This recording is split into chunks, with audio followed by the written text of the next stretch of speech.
Everyone, welcome to Target for IQ. So in this lecture we are going to start chapter 5 of the Partnership Act, that is incoming and outgoing partners.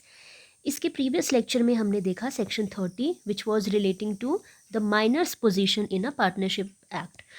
अभी तक chapter 4 हम complete कर चुके हैं और आज हम section 31 से start करेंगे. So as you all know कि partnership act में total number of chapters हैं, that is 8 chapters. Total number of sections हैं 74 और 2 शेड्यूल्स में ये पूरा एक्ट डिवाइडेड है. ठीक है, देखिए चैप्टर 5 स्टार्ट करने जा रहे हैं. That chapter 5 is incoming and out going of partner. Chapter number 5 आपका सेक्शन 31 से लेके 38 तक कवर करता है. तो देखिए सेक्शन 31 बात करता है इंट्रोडक्शन ऑफ अ पार्टनर, यानी कोई भी एक पार्टनर, उसका introduction in a partnership firm कैसे होगा. ठीक है, so this is the crux of the section 31 subsection 1 का ये क्रक्स है. That is with the consent of all the existing partners, यानी हमें किसी भी पार्टनर को अगर इंक्लूड करना है इन अ पार्टनरशिप फर्म में तो जितने भी दूसरे पार्टनर्स हैं उन सब के कंसेंट के साथ इंट्रोडक्शन किया जाएगा. फाइन. अब यहाँ पे ये बात हम ध्यान रखेंगे कि वो जो नया पार्टनर होगा जिसका इंट्रोडक्शन अभी किया गया है, सच partner is not liable for the act of the firm done before he became the partner. यानी कि आज के डेट में मिस्टर ए को इंक्लूड किया गया एज अ पार्टनर, तो आज की डेट से पहले जो भी एक्टिविटीज़ पार्टनरशिप फर्म में हुई होंगी उसके लिए मिस्टर ए लायबल नहीं होंगे. नेक्स्ट देखेंगे सेक्शन नंबर 32. ये काफ़ी इंपॉर्टेंट सेक्शन है, that is retirement of a partner. ठीक है, देखिए यहाँ पे मैंने सिर्फ एक एक लाइन में सेक्शन का क्रक्स लिख के आपको दे दिया है. आपको पूरा सेक्शन पढ़ने की यहाँ ज़रूरत नहीं है. आप अपने बेयर एक्ट से एक बार पूरा सेक्शन पढ़िए, उसके बाद you can see these lines जो कि सिर्फ क्रक्स ऑफ द सेक्शन है. तो इससे आपको रिवाइज करने में, याद करने में काफ़ी आसानी होगी.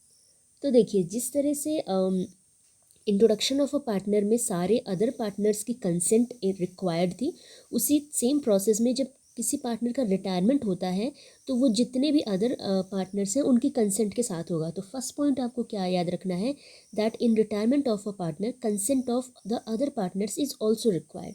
फाइन. दूसरा देखते हैं, इसमें express agreement with other partners ये भी किया जाएगा. ठीक है, सो जब भी किसी पार्टनर को रिटायर होना है तो उसके रिटायरमेंट के संबंध में जो भी टर्म्स एंड कंडीशंस होंगी वो एक अग्रीमेंट फॉर्म में बनाई जाएंगी. ठीक है, और इसमें सारे पार्टनर्स की कंसेंट हो. अब मान लीजिए पार्टनरशिप एक्ट विल है. पार्टनरशिप एक्ट विल हमने कहाँ देखा था, section number 7 of the partnership act. तो अगर पार्टनरशिप एक्ट विल है तो वहाँ पे क्या सिचुएशन है, that by giving notice in writing to all the partners of his intention to retire. यानी यहाँ पे आपको क्या करना है, एक नोटिस देनी है, वो भी रिटन फॉर्म में होगी बाकी सारे पार्टनर्स को कि आपका इंटेंशन है रिटायर होने का. नेक्स्ट देखिए सेक्शन 32 का सब सेक्शन 2 है. पहली चीज़ तो ये ध्यान रखिए कि किस चीज़ की बात करता है. सो 32 का 2 बात करता है discharge of a retiring partner from any liability to any third party. ठीक है, जो पार्टनर रिटायर हो रहा है उसकी जो लाइबिलिटी है रिगार्डिंग एनी थर्ड पर्सन वो उसके रिटायर होने के साथ साथ ख़त्म हो जाएगी.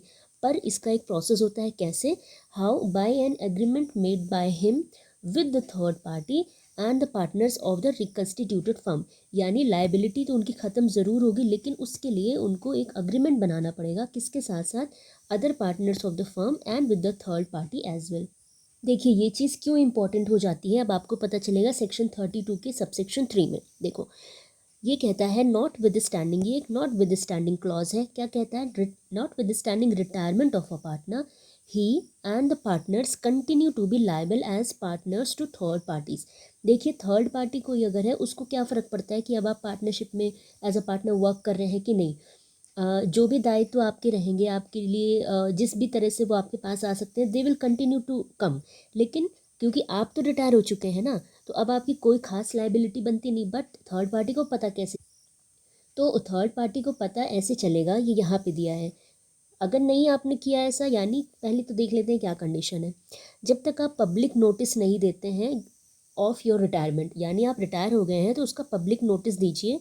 ठीक है, और जब अगर आप पब्लिक नोटिस नहीं देते हैं तो ये आपकी लाइबिलिटी थर्ड पार्टी इसके टूवर्ड्स बनी रहेगी. बस यही चीज़, इसीलिए ये इंटीमेट करना, इसीलिए अग्रीमेंट बनाना इंपॉर्टेंट हो जाता है when you are retiring. Next is your section 33।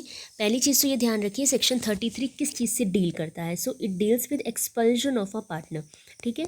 यानी किसी पार्टनर को अगर निकाल दिया जाता है, एक्सपल्जन मतलब उन्हें निकाल देना, तो उससे डील कर रहा है, ठीक है। ये मैंने काफ़ी सिंपल वर्ड्स में यहाँ लिखा है, इसको ध्यान रखेंगे। सो इट स्टेट्स दैट किस what is the process by which you can expel और एक्सपेल अ पार्टनर। सो इसका कंडीशन ये है, by contract between the partners in good faith. आप गुड फेथ में ही किसी पार्टनर को निकालेंगे, ठीक है। और ये काफ़ी इंपॉर्टेंट पॉइंट है, इसे ध्यान रखेंगे। मैं रेड से इसे मार्क कर दे रही हूँ दैट सेक्शन 32 का 2, 3 and 4 shall apply to an expelled partner as a retired partner। सो आपके प्रीलिम्स में इस तरह का क्वेश्चन आ सकता है कि कौन कौन से section and sub section apply करते हैं to an expelled partner as a retired partner.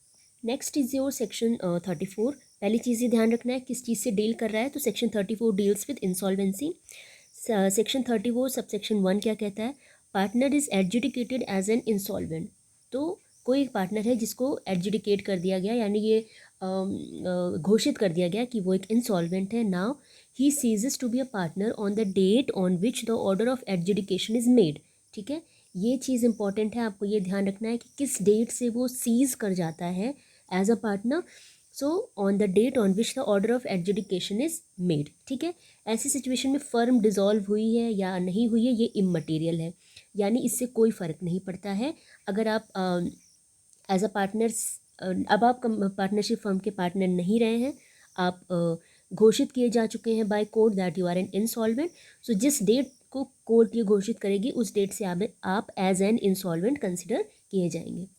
अब क्या होता है कि आप एज अ इंसॉल्वेंट डिक्लेयर हो गए हैं, तो ऐसी सिचुएशन में क्या होता है, एक सबसेक्शन 2 ये बात करता है कि अगर फर्म डिज़ोल्व नहीं हुई है, ठीक है, then in this situation as well the partner is not liable for any act of the insolvent which is done after the date on which the order of adjudication is made, ठीक है। ये चीज़ आपको ध्यान रखनी है।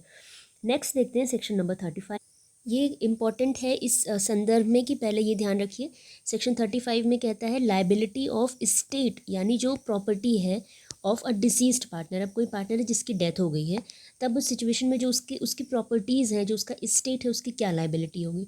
तो देखिए, अगर ऐसा कॉन्ट्रैक्ट बनाया गया है, contract is made such that the firm is not dissolve by the death of a partner. इस तरह का कॉन्ट्रैक्ट बनाया गया कि जो फर्म है, अगर कोई पार्टनर डेथ कर जाता है तो भी डिज़ोल्व नहीं होगी। तो ऐसी सिचुएशन में जो उसकी प्रॉपर्टी है, जो स्टेट ऑफ अ पार्टनर है, it shall not be liable for any act of the firm done after his death. उस पर्सन की डेथ के बाद किसी भी कार्य के लिए उनकी जो प्रॉपर्टी है, उनके जो स्टेट है, उसको आप लायबल नहीं ठहरा सकते हैं। Next is your section 36। इसको भी बहुत सिंपल लैंग्वेज में यहाँ पे हमने लिखा है। देखिए, सेक्शन 36 बोलता है right of outgoing partner to carry on competing business, ठीक है। यानी सेम तरह का बिजनेस, कोई पार्टनर है जो बाहर चला गया कंपनी से, फर्म से, ठीक है। अब वो एक ऐसा बिजनेस स्टार्ट करता है जो ऑलरेडी पहले वाले फर्म के समान ही स्टार्ट करता है, इसीलिए इसको कम्पीटिंग बिजनेस बोल रहा है, ठीक है। तो इसमें उसका राइट क्या होगा, तो पहला चीज़ ये ध्यान रखिएगा, क्या ऐसा हो सकता है कि जो आउटगोइंग पार्टनर है वो सेम बिजनेस स्टार्ट कर सके, कॉम्पिटिंग बिजनेस स्टार्ट कर सके उनके उनके प्रीवियस फर्म जैसा। तो इसका आंसर येस होगा, ठीक है।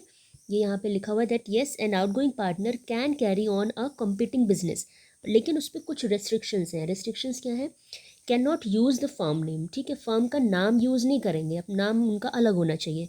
Can not represent himself as carrying on the business of the firm, अपने आप को ये रिप्रेजेंट नहीं करेंगे कि वो जो पुरानी वाली फर्म थी वो उसको रिप्रेजेंट कर रहे हैं, ठीक है। इस तरह से अपने आप को प्रेजेंट नहीं करना है। Can not solicit the customs of persons who were dealing with the firm before he cease to be a firm, यानी जो पहले पुराने फर्म के जो भी कस्टम्स होंगे, जो भी उन तरीका होगा बिजनेस करने का, उसके साथ वो इंटरफेयर नहीं करेंगे और सिमिलर सिचुएशन वो अपने फर्म में नहीं रखेंगे, ठीक है। इसके बाद एक बहुत ही इंपॉर्टेंट पॉइंट है, इसे आप ध्यान रखिएगा। देखिए, ये क्वेश्चन आता है और काफ़ी इंपॉर्टेंट क्वेश्चन है ये, क्या जो पार्टनर्स हैं, ठीक है, पहले मैं इसको पढ़ देती हूँ फिर आपको बताती हूँ। Yes, partners can make any agreement in restraint of trade.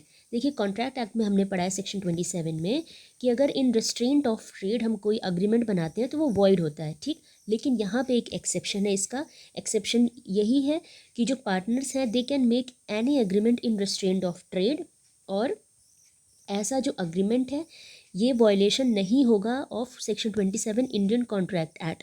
It is valid if restriction impose are reasonable. जो भी रेस्ट्रिक्शंस इम्पोज की गई हैं अगर वो रीजनेबल हैं तो इस तरह का एग्रीमेंट वॉइड नहीं होगा बल्कि वैलिड होगा। सेक्शन नंबर 27 के ये ऑपोजिट में बात करता है। ठीक है, ये चीज़ आप ध्यान रखिएगा, ये बहुत इंपॉर्टेंट पॉइंट है। नेक्स्ट देखते हैं section number 37, right of an outgoing partner in certain cases to share subsequent profits. ठीक है, यहाँ पे सब्सिक्वेंट शेयर को प्रॉफिट करने सब्सिक्वेंट प्रॉफिट्स को शेयर करने की बात की गई है।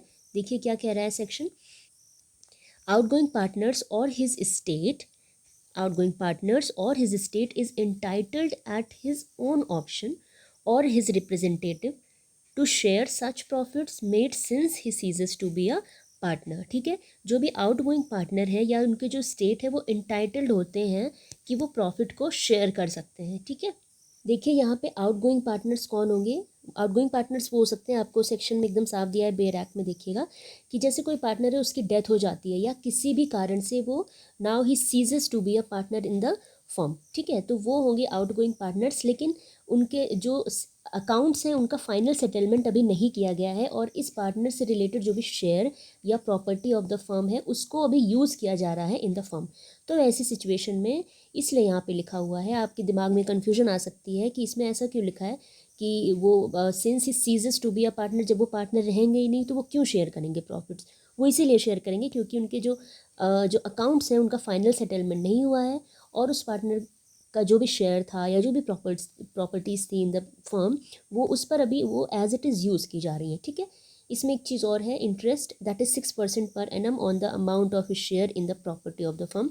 ये इंटरेस्ट भी लगेगा, आपको बस ये अमाउंट याद रखना है कितना कितना लगता है, दैट्स इट। आपका नेक्स्ट है सेक्शन नंबर 38। ये सेक्शन आप 2-4 बार बस रीड कर लीजिएगा, इतना ही सफिशेंट है।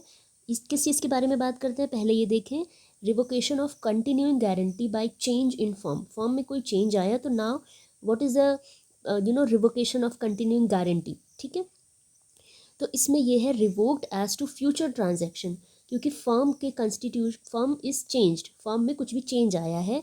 So now the continuing guarantee is revoked as to future transactions from the date of any change in the constitution of the firm.